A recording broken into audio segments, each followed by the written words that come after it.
Welcome to Go With Your Gut podcast. I'm Norma Flood, and I'm an integrative and functional nutritionist.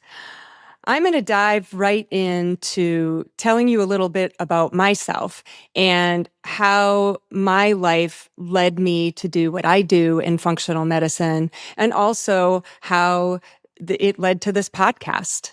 So let's just start when I was a child. You know, I started out as a tomboy, loved the outdoors, climbing trees, building forts, sledding in the wintertime, ice skating, fishing in the summertime, swimming, just love nature. It wasn't until kindergarten that all of a sudden I felt I didn't belong. I didn't know what I was doing there, couldn't pay attention to what the teacher was saying. I would sit at the table, and I remember a teacher would pass out papers, and I'd find myself just looking at the person next to me like, what are they writing? Okay, yeah, all right. And then I remember what 100% looked like when she scribbled it on the paper. So at the time, I just didn't understand what was going on with me. But as soon as I got home, I'd feel good again, go outside, play, do a lot of yard work. We had a lot of chores. I come from a family I have 10 siblings, busy home. But back at school, it just got really tough for me. And that kind of moved into elementary school, where I noticed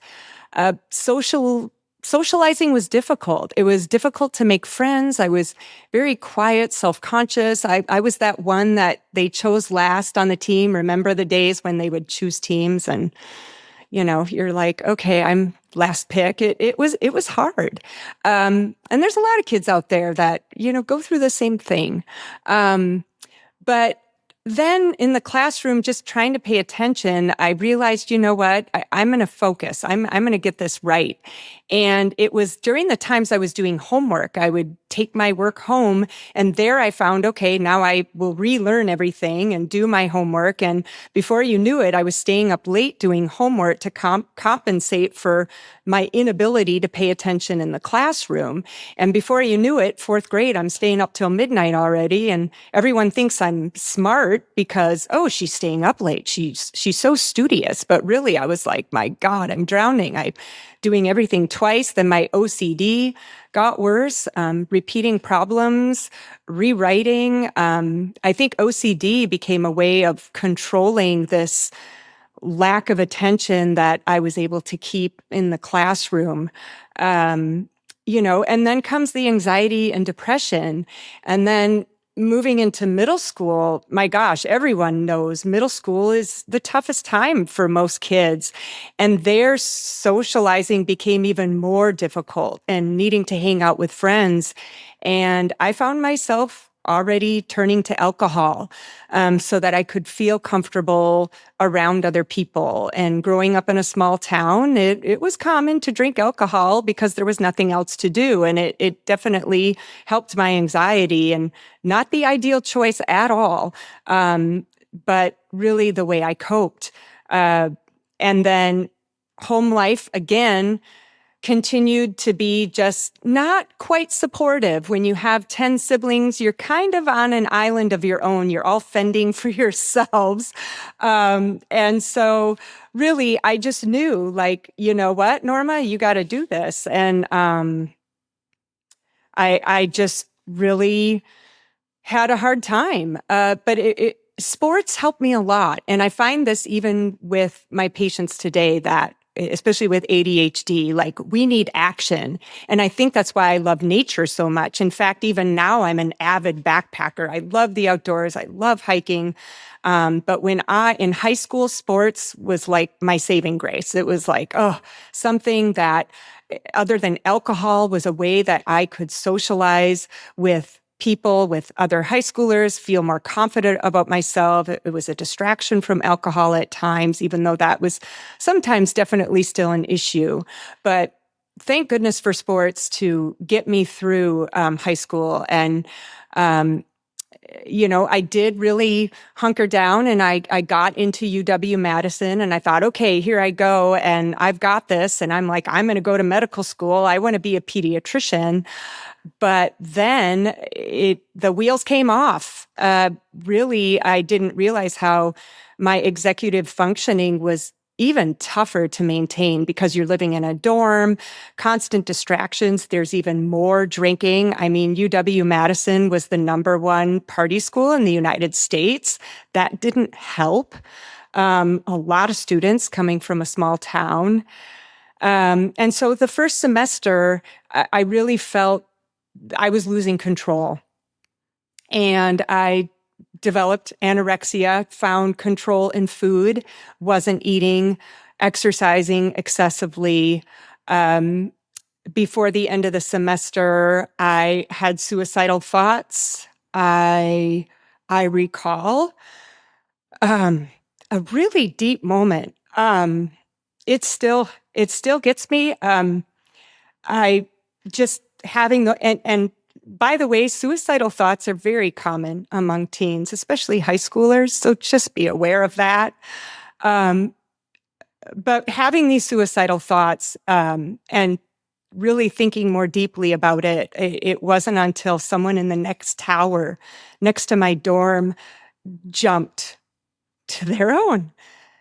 And it was really hard. It was like, wow, that could have been me.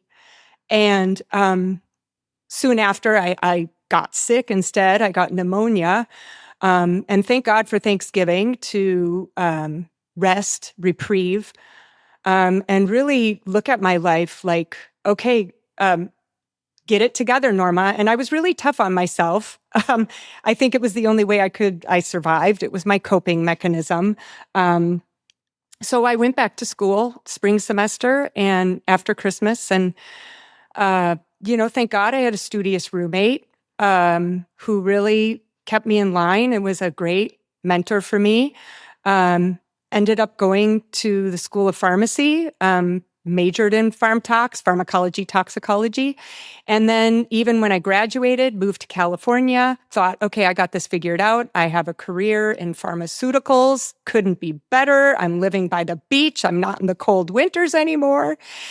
But then I wasn't happy again. Like, what's going on here? What's happening? Why am I not happy?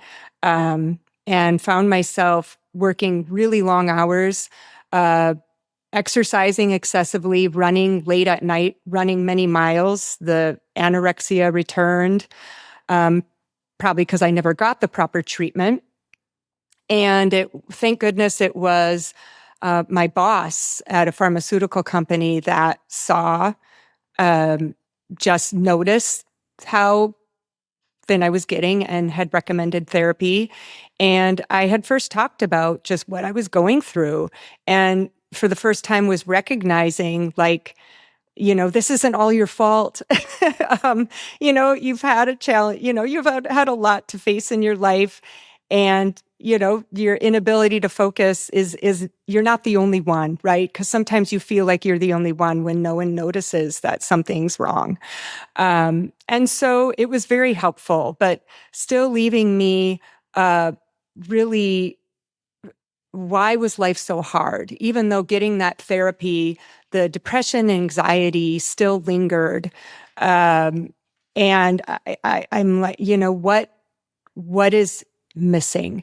And that is when I shift my approach. I left pharmaceuticals. I went back to school for wellness and nutrition, thinking, okay, I'm going to nurture my body. I'm going to take this more seriously. I got my master's in nutrition. And once again, I coped with my inability to pay attention so well by learning, okay, if I just write a lot, when I listen, I'll get through it. And the OCD persisted, the perfectionism was there, being hard on myself, but it's the way I survived once again. And I wouldn't want that for anyone, but ended up being the top graduate student, really the top dietetic intern for the state of California. And so everyone on the outside is like, wow, this person has really got it together. But inside, I was falling apart. when I got into nutrition, even working 2 jobs all the time. And I loved what I did. I worked at UCSD Medical Center. I worked in UCSD Cancer Research. I worked at Scripps Center for Integrative Medicine. I loved my job working with students at SDSU, Student Health Services and Athletics. And as I was working in these different areas over time, I recognized how eating disorder clients were finding me, struggling with food. And even people that didn't have eating disorders, they struggled with food altogether. And I was helping them with their relationship with food. And in doing so, I was learning a lot about myself. So in helping others, I helped myself. And it really helped me see a side of, the anxiety, the depression, the OCD, all of these underlying things that were happening at the same time. So my heart really focused then on treating eating disorders. And I really decided to jump in 100% in private practice thereafter. At the same time, I was having kids. I was having children. I have a boy and a girl. And by the way, they're already in college. But with each child, I started experiencing these debilitating migraines. I did not have migraines before, but after the pregnancy, all of a sudden, these migraines would just take over. And even with my second child, those migraines became even worse to the point that I spent half of my life in pain and needing medication, and juggling motherhood and running a practice was becoming more and more difficult. And just my depression was just running so deep at that point. It was becoming unbearable. I remember a key moment in my life that literally changed the trajectory of my approach in nutrition. And it was first really about the microbiome. I was driving, listening to NPR, and there happened to be this series on the microbiome. And they were interviewing this scientist from UCLA, and he was talking about the research he was doing on the microbiome and how bacteria in the gut were speaking to the brain. And it had an impact not only on mood, our ability to calm anxiety, but also really shaped the development of the brain. I remember I was supposed to go in somewhere to meet someone, and I just couldn't leave the car. I had to listen to this story. And that's really how it all began. After listening to that, I was just so excited. I went home. I did so much research on PubMed. I'm like looking up all these studies, like, where is this? I've never heard anything like this. And that's when I found actually the biggest research project was right in San Diego at UCSD. It was called the Gut Project, the Great American Gut Project, something of that nature by Dr. Knight, and really led me to just studying its effect on mental health. And then that led to also its effect on the immune system, skin issues, chronic disease. And it was connecting to everything and explaining really the root causes of a lot of this. But then there came another moment in my life, another, I would say, pivot, a time I had to pivot. And that was my son. My son, when he was a toddler, it just woke me up. Like, he is just like me. What's going on here? Like, I was finally able to see things that were not really things that I created myself, in myself. A lot was genetic also. So I was feeling this confusion of, okay, there's genetics, there's the microbiome, and then my own health, having migraines, and doing that research, spending thousands of dollars trying to find help in Eastern, Western medicine, and finally found another branch. And this was called orthomolecular medicine. And what orthomolecular medicine is it's a study of how nutrition supplementation can really help balance out your genetics. So I was actually becoming overwhelmed at that point because, okay, I'm learning about the microbiome. I'm learning about orthomolecular medicine and, seeing this mini me in my son. And my gosh, I don't want him to struggle the way I did growing up. So, I had another great epiphany. I don't know if it's an epiphany, but I found a book and it is called Finally Focused. And this book was miraculous. It brought together orthomolecular medicine and the microbiome. And it's like, this is it. And what this branch was called was functional medicine. And I thought, I found my tribe. Like, this is the way I want to take this. This is where I want to learn from these experts. And this author of this book, his name was Dr. Greenblatt.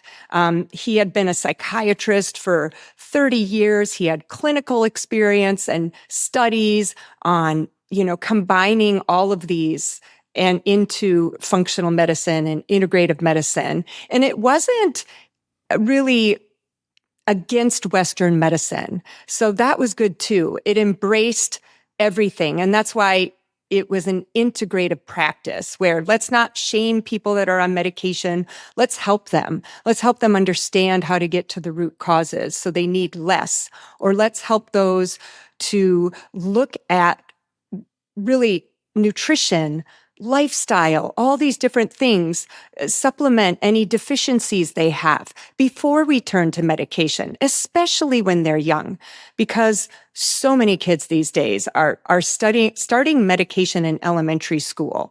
And we really want to provide the support that is really needed by the body.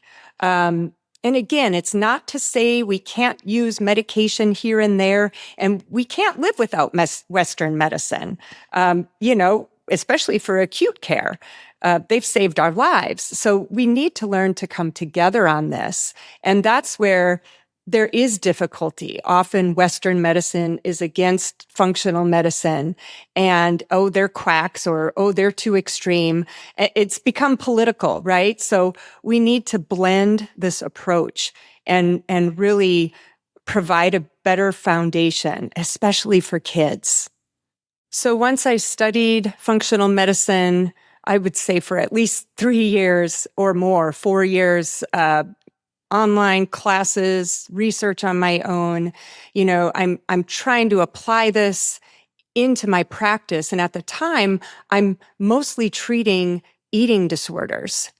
And with eating disorders, no matter what the type of eating disorder, you have these comorbidities. You have a lot of anxiety, depression, often ADHD, addiction. And I felt deep down like, this is what we need to look at more, not just, okay, let's make sure you're eating enough. And yes, that is the most important thing. We do want to heal the person, re-nourish them, make sure they're eating enough. But then in working on their relationship with food, it really is not about weight. And we need to really live that. It really, what is the positive relationship with food or the appropriate relationship with food?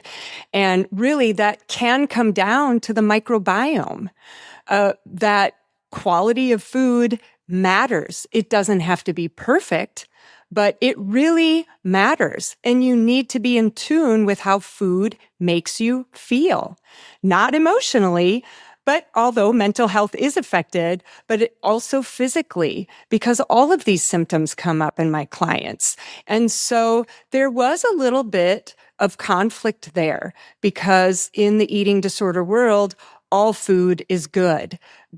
And we do want to continue a message that food doesn't need to be perfect, but we do want to be mindful of the quality so that we feel better.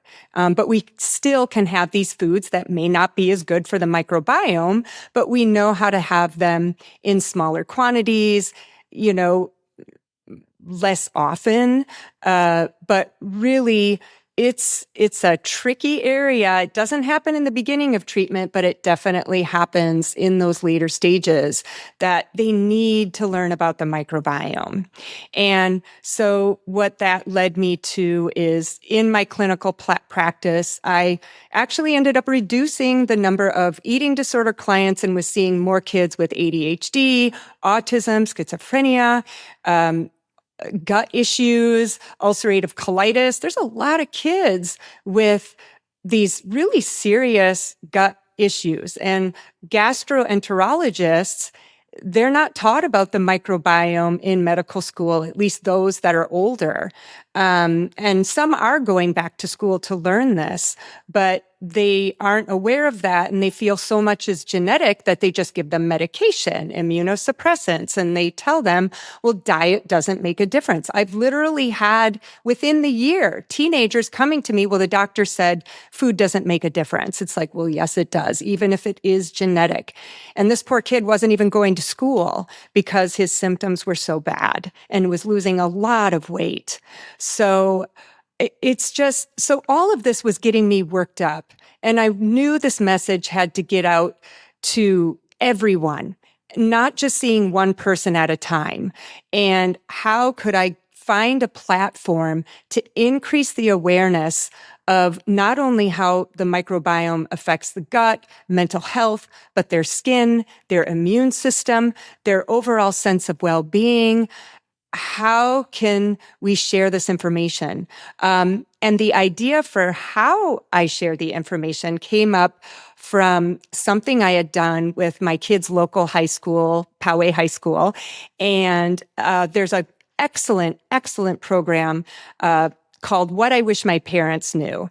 And I was so happy to be a part of that for a while. And I led a workshop where I would pick a topic, and it was actually things that got in the way of taking care of ourselves, like overscheduling, overstimulating, things like that. But I would only set the stage. But then I would host high schoolers, and they would take over. They would be speaking to parents that were attending the workshop, sharing their stories. And my gosh, the parents just loved it. They want to hear from other kids. Kids want to hear from other kids. You know, when it comes to functional medicine, you go online, there is so much information. It gets overwhelming. It gets confusing. But we're not hearing enough of the real stories from the patients, from the clients, what they went through. I mean, we hear some, but we're not hearing enough from the kids. We're not understanding or becoming aware that this is a really serious issue that we want to really address. So that's where I got this idea. Like, I want to interview these kids, these parents of young kids, and there is Go With Your Gut.